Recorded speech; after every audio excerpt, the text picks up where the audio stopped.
آقا سلام علیکم، چطوری؟ خیلی مخلصم آقا. امروز یه آنباکسینگ فوق‌العاده بمب گنگستر نمیدونم هر چی شما بگید. امروز قراره یه آنباکسینگ فوق‌العاده داشته باشیم، پس بزن که بریم. امیدوارم خوشتون بیاد. Let's go.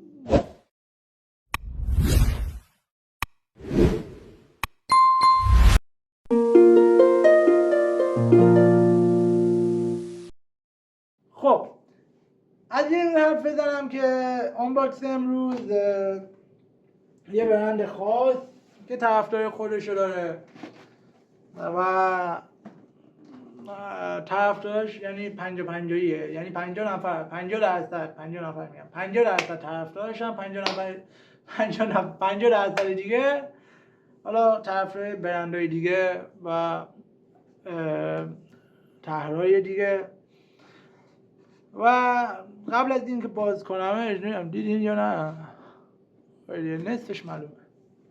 قبل از اینکه بازش کنم من تو کانال تلگرامم خیلی ازش حرف میزدم و هر روز میگفتم آقا اینو بگیرم و بالاخره حالا میرسم بهش. اینا گرفتمش الان.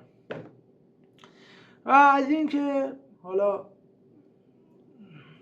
چرا به این برند علاقه دارم، خب سلیقه است دیگه. حالا یکی این کفش رو دوست داره، یکی نه، میگه همون آدیداس بپوشم بهتره یا کفشای ساده بپوشم بهتره، یکی دقت نمیکنه.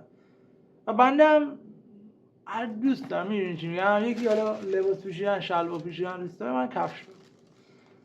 و این مدل چه میدونین که این عکس چیه؟ این مدل بالنه. چیه؟ بالنه. نه این تراویست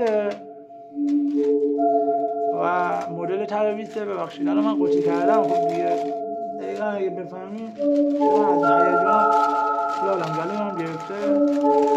خب چه چیزی رو مثلا. بعد یه مدل جدیدشه دیگه، 2023 ساخته شده، بازار اومده، نمیدونم حالا. بعد یک یه حالا جغد اینجا. و زیادم کفش باز نیستم و بگم کفش باز اصیلم نه. علاقه دارم به برند نایکی و جردن.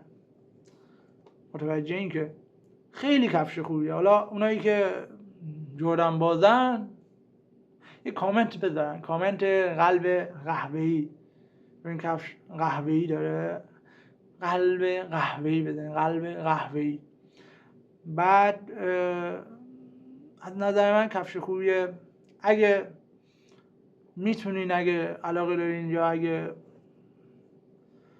هر موضوعی دیگه امتحانش کنین، بخرینش. خیلی ضرر نمیکنین، چون هر مدل کفش رو داشته باشین ضرر نمیکنین، متوجه میشین کدوم کفش خوبه کدوم کفش بده. و این هم از ویدیو آنباکسینگ ما. امیدوارم خوشتون اومده باشه. تا ویدیوی بعدی، بدرود.